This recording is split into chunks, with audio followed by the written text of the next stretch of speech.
ओम नमो भगवते वासुदेवाय। श्रीमद्भगवत महापुराण महात्म्य का छठा अध्याय, सप्ताह यज्ञ की विधि। श्री सनकादि कहते हैं नारद जी से, अब हम आपको सप्ताह श्रवण की विधि बताते हैं। यह विधि प्रायः लोगों की सहायता और धन से साध्य कही गई है। पहले तो यत्नपूर्वक ज्योतिषी को बुलाकर मुहूर्त पूछना चाहिए तथा विवाह के लिए जिस प्रकार धन का प्रबंध किया जाता है उस प्रकार ही धन की व्यवस्था इसके लिए करनी चाहिए। कथा आरंभ करने में भाद्रपद, आश्विन, कार्तिक, मार्गशीर्ष, आषाढ़ और श्रावण ये 6 महीने श्रोताओं के लिए मोक्ष की प्राप्ति के कारण हैं। देव ऋषि इन महीनों में भी भद्रा, व्यतिपात आदि कुयोगों के सर्वथा त्याग करने चाहिए तथा दूसरे लोग जो उत्साही हों उन्हें अपना सहायक बनाना चाहिए। फिर प्रयत्न करके देश देशांतरों में यह संवाद भेजना चाहिए कि यहाँ कथा होगी, सब लोगों को सपरिवार पधारना है। स्त्री और शूद्र आदि भगवत कथा एवं संकीर्तन से दूर पड़ गए हैं, उनको भी सूचना देनी चाहिए। कथा का श्रवण किसी तीर्थ में, वन में अथवा अपने घर पर भी अच्छा माना गया है। जहाँ लंबा चौड़ा मैदान है वहीं कथा स्थल रखनी चाहिए। भूमि का शोधन, मार्जन और लेपन करके रंग बिरंगी धातुओं से चौक पूरे करें।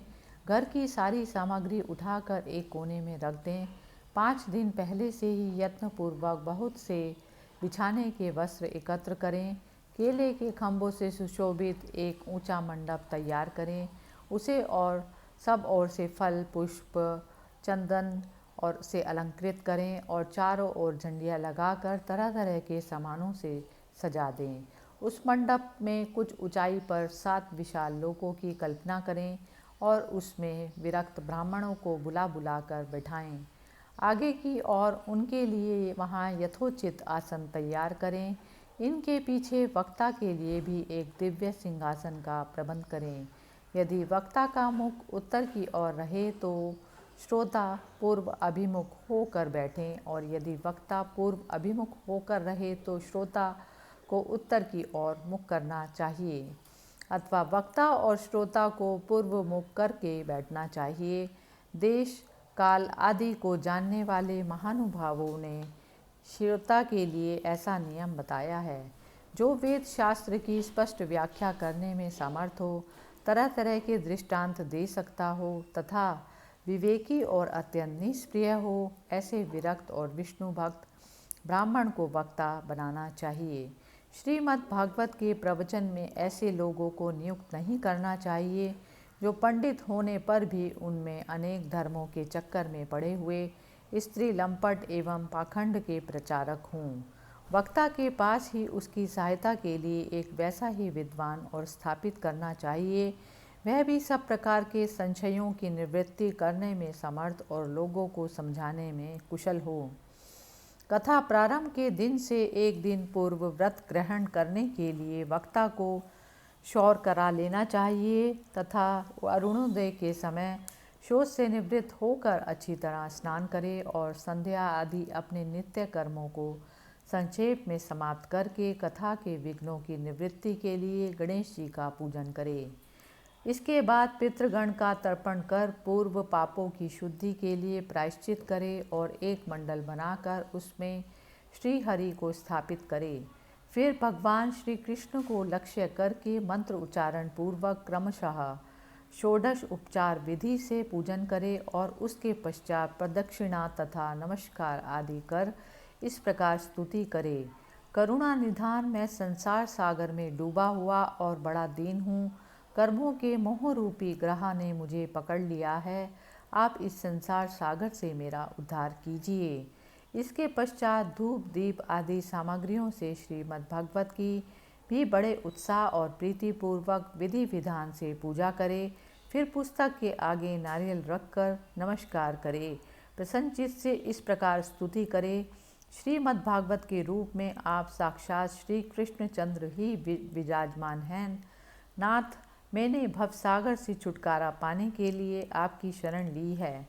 मेरा यह मनोरथ आप बिना किसी विघ्न बाधा के सांगोपांग पूरा करें।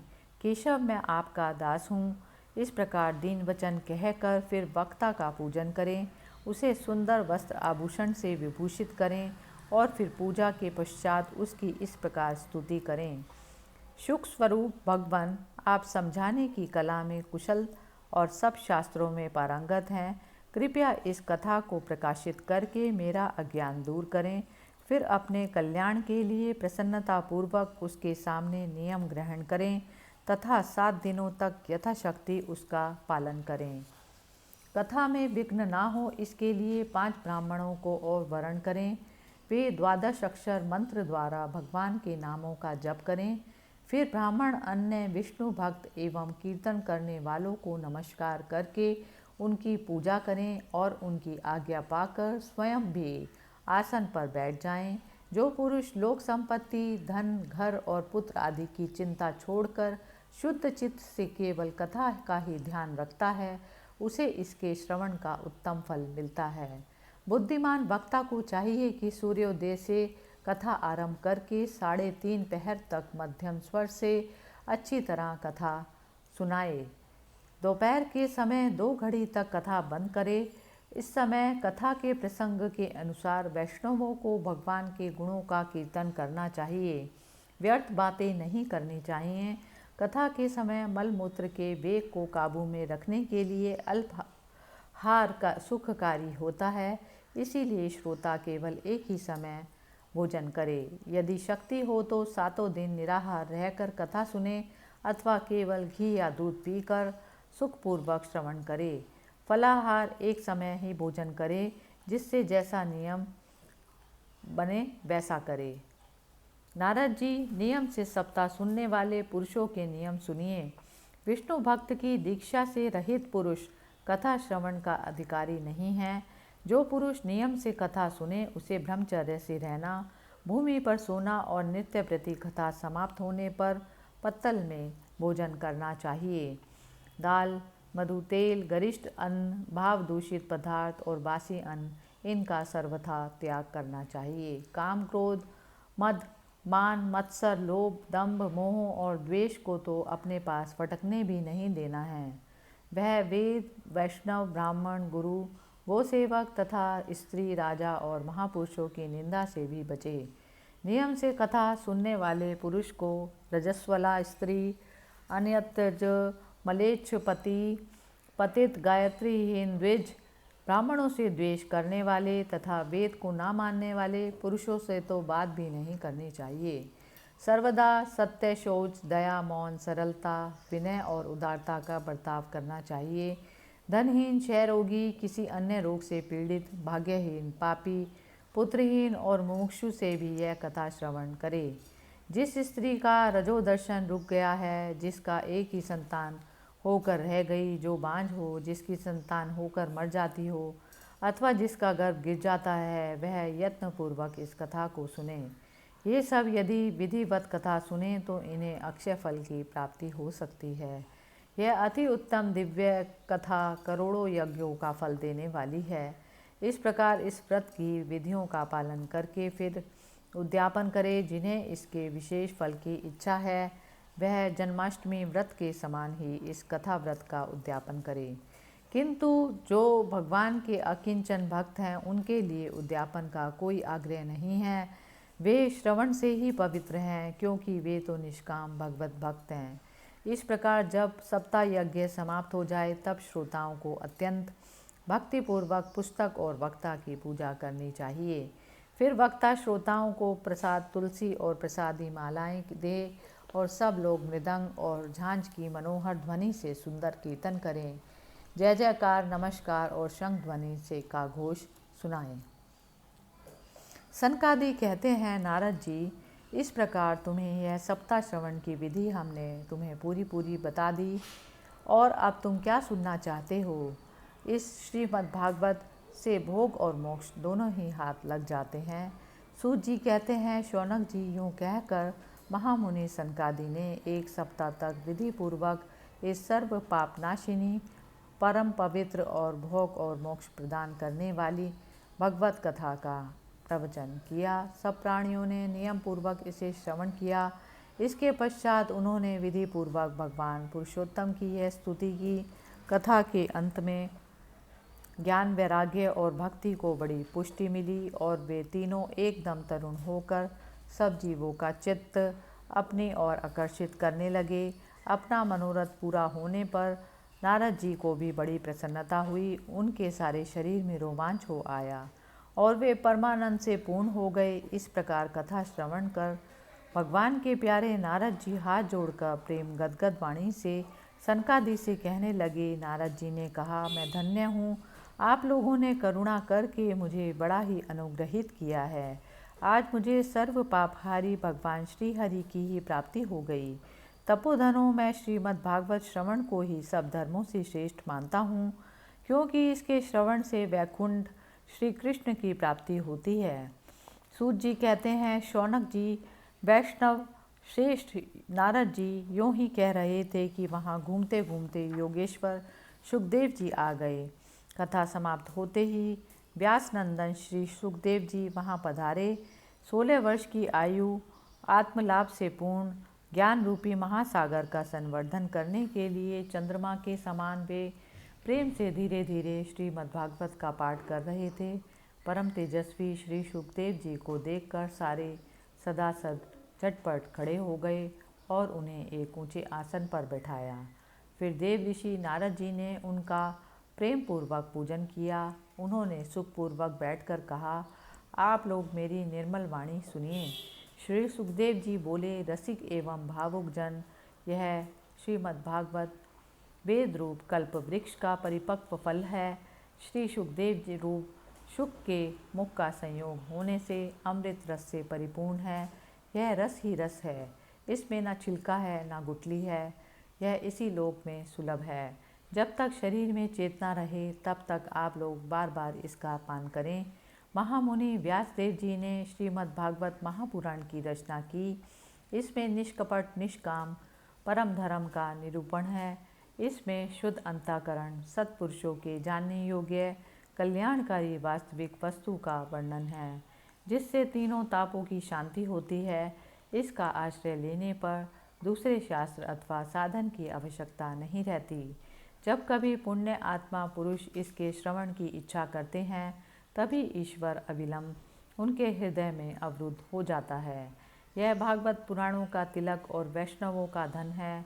इसमें परमहंसों के प्राप्य विशुद्ध ज्ञान का ही वर्णन किया गया है तथा ज्ञान, वैराग्य और भक्ति के सहित निवृत्ति मार्ग को प्रकाशित किया गया है। जो पुरुष भक्ति पूर्वक इसके श्रवण, पठन और मनन में तत्पर रहता है, वह मुक्त हो जाता है। यह रस स्वर्गलोक, सत्यलोक, कैलाश और वैकुंठ में ही नहीं है, बल्कि भाग्यवान श्रोताओं, तुम इसका खूब पान करो, इसे कभी मत छोड़ो।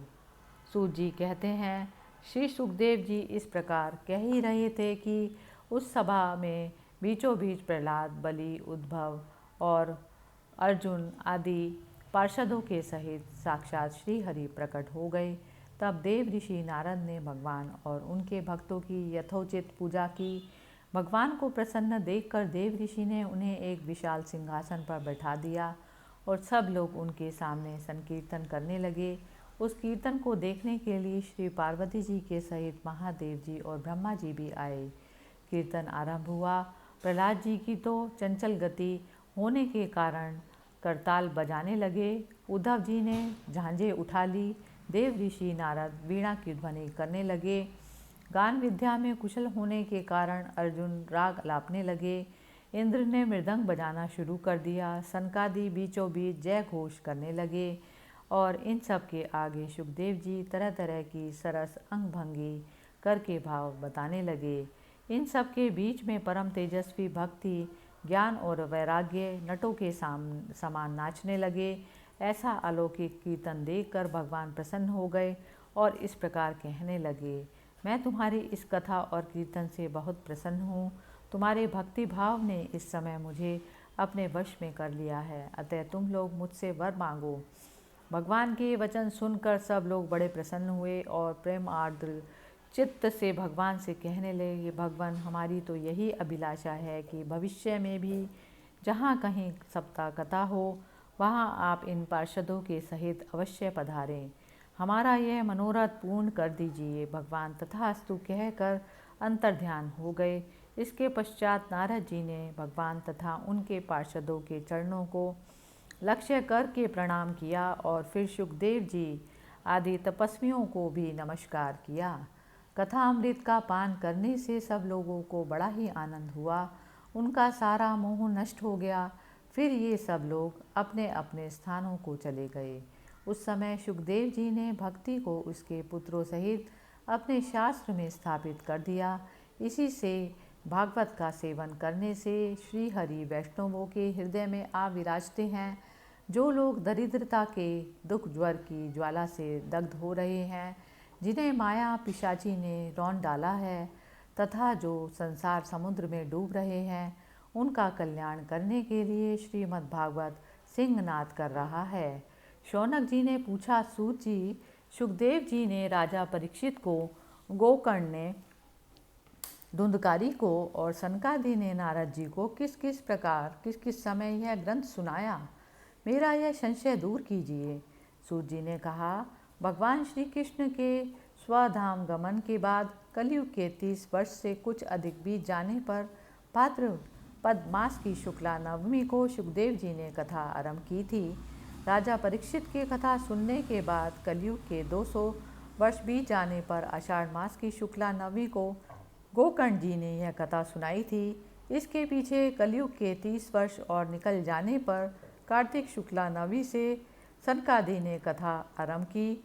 निष्पाप शौनक जी, आपने जो कुछ पूछा था उसका उत्तर मैंने दिया। इस कलयुग की भागवत में की कथा भवरोग की रामबाण औषधि है। संतजन, आप लोग आदरपूर्वक इस कथा अमृत का पान कीजिए।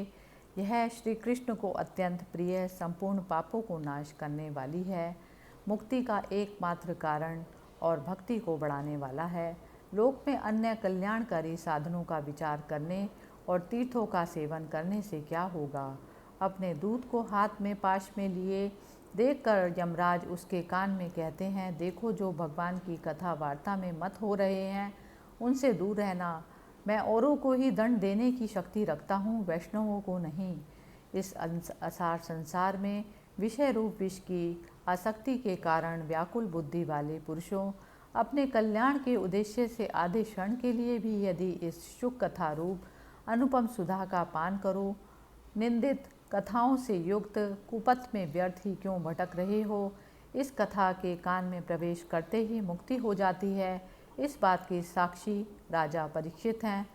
श्री सुखदेव जी ने प्रेम रस के प्रवाह में स्थित होकर इस कथा को कहा था। इसका जिसके कंठ से संबंध हो जाता है वह वैकुंठ का स्वामी बन जाता है। शौनक जी, मैंने अनेक शास्त्रों को देखकर आपको यह परम गोप्य रहस्य अभी अभी सुनाया। सब शास्त्रों के सिद्धांतों का यही निचोड़ है। संसार में इस शुक शास्त्र से अधिक पवित्र और कोई वस्तु नहीं है। अतः आप लोग परमानंद की प्राप्ति के लिए इस 12 स्कंद रूप रस का पान करें। जो पुरुष नियम पूर्वक इस कथा का भक्ति भाव से श्रवण करता है और जो शुद्ध अंतःकरण भगवत भक्तों के सामने इसे सुनाता है, वे दोनों ही विधि का पूरा पूरा पालन करने के कारण इसका यथार्थ फल पाते हैं। उनके लिए त्रिलोकी में कुछ भी असाध्य नहीं रहता।